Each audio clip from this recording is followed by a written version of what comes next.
todo el rato. En la Biblia, en Juan 3:16, pues nos da ese concepto. Un versículo que yo creo que conocemos la mayoría de memoria, porque de tal manera amó Dios. Entonces, el concepto del amor se refiere sobre todo a Dios. ¿Y cómo ha demostrado su amor? En acción. O sea, tú no puedes decirle a alguien yo te amo, ya está, y queda solo en palabras, sino que el amor se tiene que demostrar. Y Dios lo ha demostrado. Envió lo que más amaba. Envió a su propio Hijo unigénito para que todo aquel que en Él cree no se pierda, pero tenga vida eterna. Entonces, el hombre en sí pues tiene dudas, tiene muchas dudas respecto al amor de Dios. ¿Por qué? Porque está mirando en su entorno, está mirando lo que está pasando en el planeta, todas las catástrofes, todas las noticias que van saliendo, y uno humanamente pues duda del amor de Dios, porque reproyecta en Dios lo mal que hace las cosas el ser humano, el mismo hombre.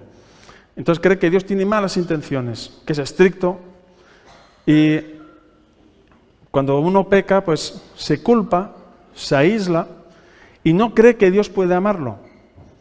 Y eso es cuando uno tiene el concepto de que tengo que merecerme el amor de Dios, que tengo que hacer algo, o obras incluso, para poder agradar a Dios, para que Él me ame más.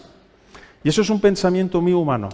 Eso es rebajar a Dios de lo que es Él en esencia, que Él es amor, a un comportamiento humano. Porque lo humano sí que es así. Tú me das, yo te doy, ¿eh? Y si no, pues te quedas aquí y yo aquí. Entonces, no podemos dudar de quién es Él. Dios no tiene alteraciones, Él no cambia, pero nosotros sí. Nos podemos enfriar, nos podemos alejar, podemos ya no sentir a Dios y nuestro propio malestar lo reproyectamos en Dios. No, es que con Dios no me siento no tal, pero en la Biblia no dice nada. O sea, la actitud y la acción de Dios hacia ti va a ser siempre la misma por causa de su esencia, de quién es Él. Por ejemplo, ¿esto qué material es? Ah, pues mira, esto es madera, ¿no? ¿Esto es madera también? ¿Forrada? Vale, entonces le voy a dar la... ¿Sí? ¿Oí el sonido? Vale, ahora le voy a dar con esto. Le voy a dar con esto. Golpee como golpee, el sonido de esto va a seguir sonando igual. Entonces, golpee yo con lo que golpea al amor de Dios, Él seguirá amando. Él no cambia. Somos nosotros que tenemos alteraciones completamente distintas, pero Él es quien dice ser. Entonces, Él no se puede negar a sí mismo. Dios expresa su amor. En Romanos 5:8 dice que Dios muestra su amor para con nosotros, en que siendo aún pecadores, Cristo murió por nosotros. Entonces, aun cuando nosotros éramos enemigos, la esencia misma de Dios era el amor, y sigue siendo el amor. Entonces, cuando se habla de Dios, se refiere sobre todo a su amor, más que con Jesucristo. Y no digo que Jesús no ame, pero cuando se habla de Dios, se habla sobre todo de su amor, y cuando se habla de Cristo, se habla de la gracia. Y ahora lo iremos viendo. Son detalles, pero que están aquí muy enfocados en su palabra. Entonces aquí tenemos una acción, una expresión, y no hay amor en el mundo que no tenga una expresión. O sea que no es solo verbal, es algo práctico. Y con su amor, pues, el ser humano encuentra la necesidad que él necesita, justamente, respecto a sus propios pecados, respecto a su propio destino de perdición, si no tiene ese encuentro con ese Dios de amor. Así que la naturaleza de Dios es amor. Su acción lo ha demostrado enviando a su propio Hijo, a Jesucristo, y la expresión del amor de Dios lo tenemos en la persona de Jesucristo. Él dijo, el que me ha visto a mí, ha visto al Padre. Entonces, el humano es el que tiene dualidades respecto a Cristo y a Dios, donde reproyecta imágenes distintas de cada uno, Pero Cristo dijo bien claro, el que me ha visto a mí, ha visto al Padre. Yo soy el reflejo de Dios. Entonces, es justamente la misma esencia que el Padre, aunque no es el Padre. Respecto a la gracia, cuando hablamos de la gracia de Dios, es el amor expresado. Dios es amor y cómo Él lo expresa a través de la gracia. Cuando tú ves un pobre y lo ves que está pidiendo en la puerta del Mercadona, tú dices, siento amor por él, pobrecito, lo está pasando mal, me da pena, y pasas de largo.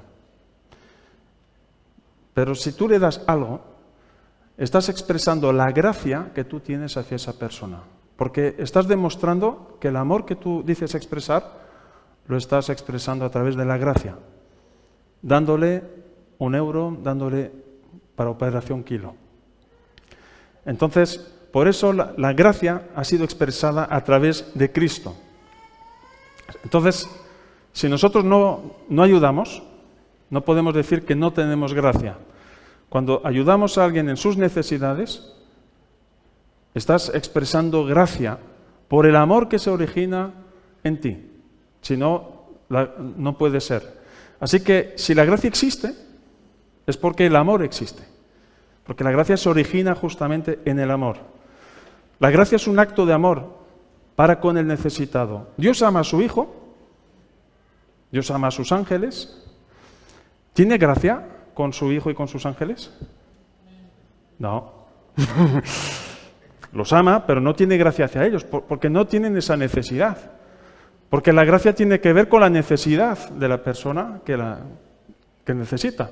Cristo tuvo gracia con nosotros porque nosotros tenemos necesidad de que se nos perdone de nuestros pecados. Y por eso la gracia ha sido expresada hacia nuestras vidas por el amor que Dios ha expresado y tiene como esencia. Así que la Biblia siempre menciona el amor del Señor Jesús, pero le presta siempre muchísima más atención a su gracia. Y la Biblia habla también acerca de la gracia de Dios, pero cuando habla de Dios, habla sobre todo de su amor. Vamos a ver en 2 de Corintios, versículo 13-14. O sea que no está escrito así al tuntún, sino que es justamente por esos motivos. La gracia del Señor Jesucristo, el amor de Dios y la comunión del Espíritu Santo sean con todos vosotros. Entonces, la mayoría de los textos que se refieren a Dios es respecto a su amor y respecto a Jesucristo, en cuanto a su gracia. Jesús fue quien logró la salvación. Él lo ha logrado en la cruz. Él ha derramado su sangre, ha entregado su vida, porque la paga del pecado es la muerte. Pero como en Él no había pecado, la muerte no lo pudo retener y por eso resucitó. Él volvió a retomar su propia vida. Fue Él quien logró la salvación y entonces ha cumplido la gracia. El amor de Dios se ha convertido en gracia por medio de la obra del Señor Jesús. En Juan 1:17 dice lo siguiente: pues la ley por medio de Moisés fue dada, pero la gracia y la verdad vinieron no por medio de Dios, sino por medio de Jesucristo. La gracia siempre está conectada a Jesucristo. Y también la verdad. ¿Qué dijo Jesús de sí mismo? Yo soy el camino, la verdad y la vida. Entonces, por eso quisiera en estos meses pues ir a conceptos, términos que están escritos en la Biblia y no están ahí al azar. Y a veces tenemos una mezcla de conceptos bíblicos donde mezclamos una cosa con otra y la Biblia hace mucha diferencia entre unas cosas y otras. Y respecto a la misericordia de Dios, su misericordia se origina ¿en qué? Si tú tienes misericordia, es porque tú tienes amor. Así que la gracia se origina en el amor de Dios, a través de Cristo, y la misericordia también se origina en el amor de Dios. En el amor de Dios, pues está también el aspecto de la misericordia. ¿Dónde encontramos esa palabra misericordia más veces? ¿En el Antiguo o en el Nuevo Testamento, pensáis? En el Antiguo.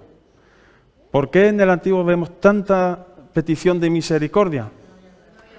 Porque aún la gracia no había llegado. Entonces, por eso en el Nuevo Testamento está expresada la gracia a través de la obra de Cristo. Misericordia, entonces, es sobre todo en el Antiguo Testamento, aunque podemos encontrarlo también unas cuantas veces en el Nuevo, pero no es lo habitual.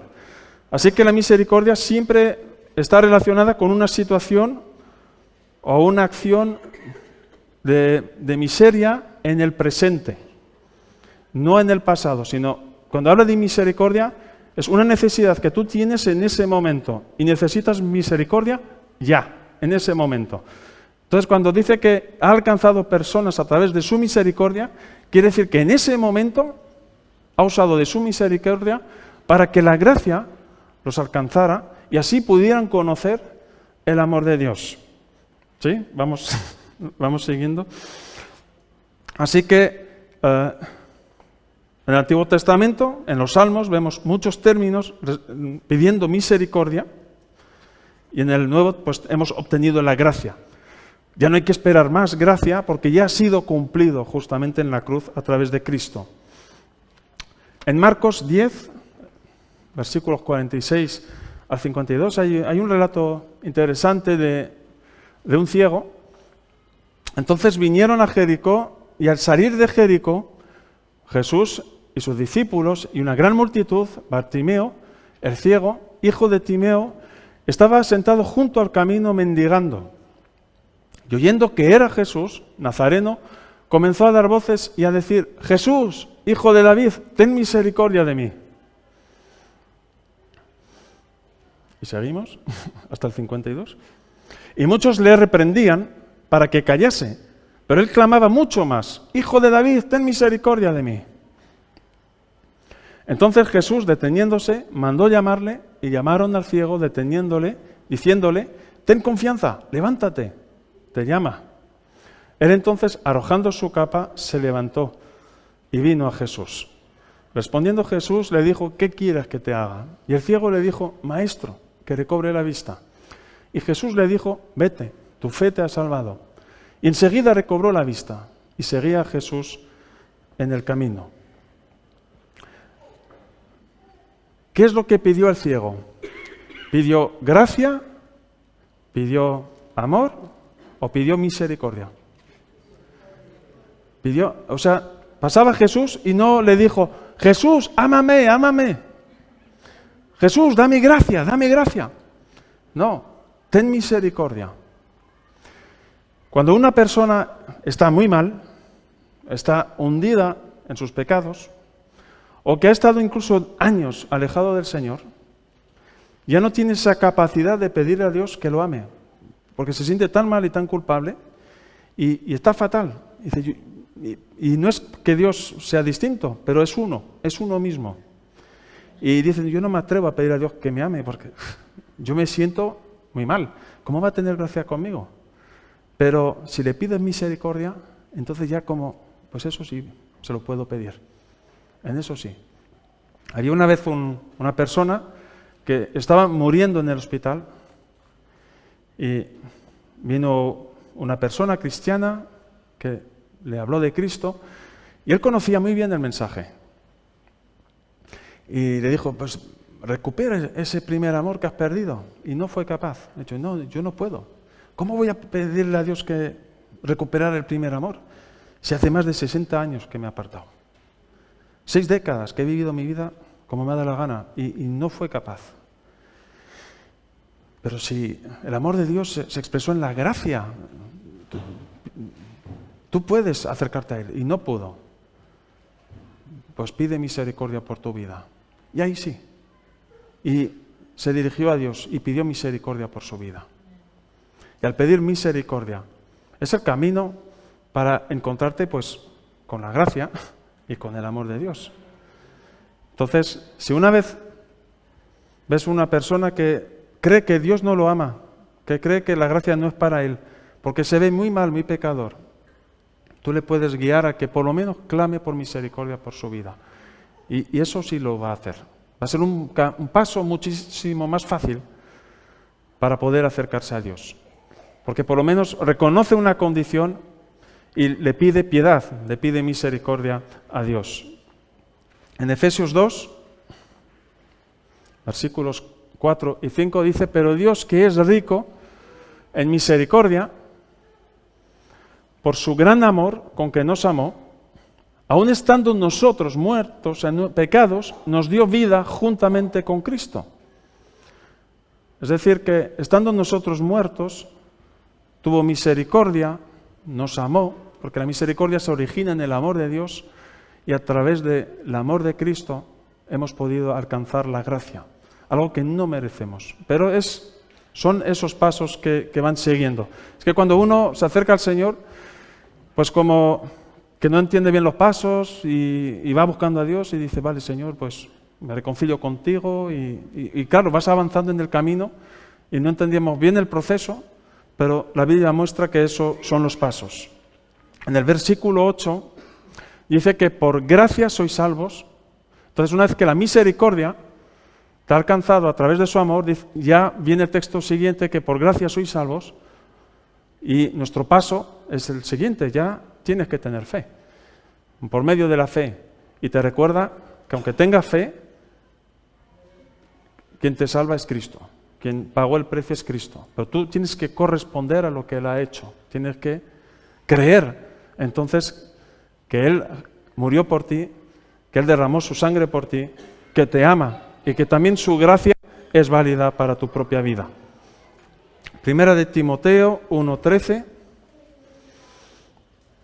Aquí tenemos a Pablo que habla de él, y habla de él en su vida pasada, cuando él era perseguidor. Dice: habiendo yo sido antes blasfemo, perseguidor, injuriador, mas fui recibido a misericordia. Fue el primer paso. La misericordia de Dios lo alcanzó, porque lo que yo hice por ignorancia, y lo hice en incredulidad. Entonces, para Pablo hubiera sido imposible, mientras perseguía y mataba a los cristianos, decirle a Dios: ámame. Pero la misericordia de Dios lo alcanzó. No podía decirlo, primeramente porque él pensaba que estaba haciendo lo correcto, pero tuvo que haber un toque de misericordia sobre su vida y un llamamiento directo de Cristo para que su ignorancia se fuera. Tito 3:5. Nos salvó no por obras de justicia que nosotros hubiéramos hecho, sino por su misericordia, por el lavamiento y la regeneración y por la renovación en el Espíritu Santo. Vemos que hay pasos. En la salvación, pues, hay todo un proceso, y no somos salvos por obras, necesitamos de su misericordia, y su misericordia se conecta con nuestra necesidad de Él, porque reconocemos que estamos en muy malas condiciones, y entonces empieza ese proceso de lavamiento, es decir, de renovación de nuestra mente, y también pues recibir al Espíritu Santo en nuestras vidas para que Él también te guíe en la comprensión de su palabra cuando tú la lees, y nos muestre realmente la realidad de nuestro corazón, y ya creamos en su amor y podamos ya entrar con esa libertad y con esa confianza, creyendo en su gracia, creyendo en que Él nos ama, y eso ya pues nos quita los miedos a poder confesarle y entregarle todas las áreas de nuestra vida. Siguiente texto, Judas 21.